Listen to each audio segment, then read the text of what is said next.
ఓవరాల్గా సినిమా నాకు ఎలా అనిపించింది అంటే, hello guys, first of all hats off for Vijay Kanakamedala director. Bhairavam అనే చిత్రం ఎలా ఉంది? సినిమా రివ్యూకి ఎంటర్ అయ్యే ముందు కింద లైక్ బటన్ లైక్ చేసుకొని ఛానల్ సబ్స్క్రైబ్ చేసుకోండి. ఎంటర్ అయిపోదాం. భైరవం అనే చిత్రానికి విజయ్ కనకమేడల డైరెక్టర్.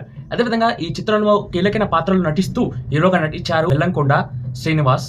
ఇక ప్రధాన పాత్రలో అదేవిధంగా హీరోగా నటించారు ఈ ఇద్దరు, నారా రోహిత్ అదేవిధంగా మంచు మనోజ్ కుమార్. వీరికి సంబంధించిన ఆస్తుల మధ్యలో జరిగే యుద్ధంలో స్నేహాన్ని ఎలా కోల్పోతారు అనేది క్లియర్గా చూపించడం చెప్పుకోవచ్చు. నిజంగా ఫస్ట్ ఆఫ్ ఆల్ మళ్ళీ హ్యాండ్స్ ఆఫ్ చెప్పుకుందాం. ఎందుకంటే డైరెక్టర్ ఇలాంటి సీన్స్ చూపించాలంటే చాలా కష్టంగా ఉంటుందని చెప్పుకోవచ్చు. కానీ ఎలా రాసిండో భయ్య అర్థం కావట్లేదు. సినిమా మాత్రం ఎక్సలెంట్ దింపి పడదేసిండని చెప్పుకోవచ్చు. ఇక మంచు మనోజ్ గారు, మంచు విష్ణు గారికి 100 mm కాదు 1000 mm రాడ్ గుచ్చి పడదింగడని చెప్పుకోవచ్చు.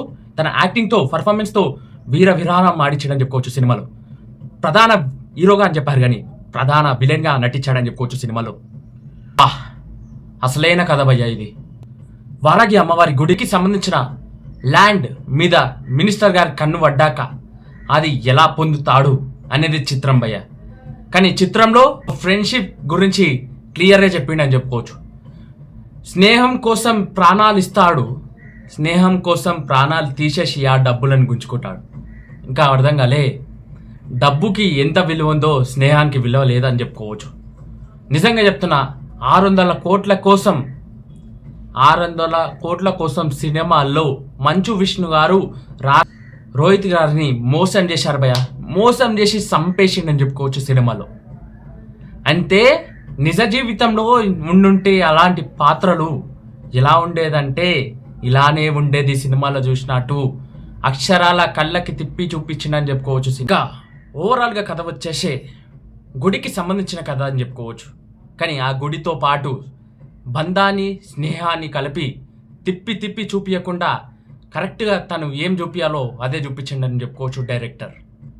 ఇక సినిమా ఎలా ఉంది ఓవరాల్గా అంటే, ఫస్ట్ హాఫ్లో చకచకా ఏం చెప్పాలో అవన్నీ చెప్పేసిండని చెప్పుకోవచ్చు. సెకండ్ హాఫ్లో 80 mm రాడ్ కాదు 1000 mm రాడ్ దింపి పడేసిండో ఆడియన్స్కి అని చెప్తున్నా.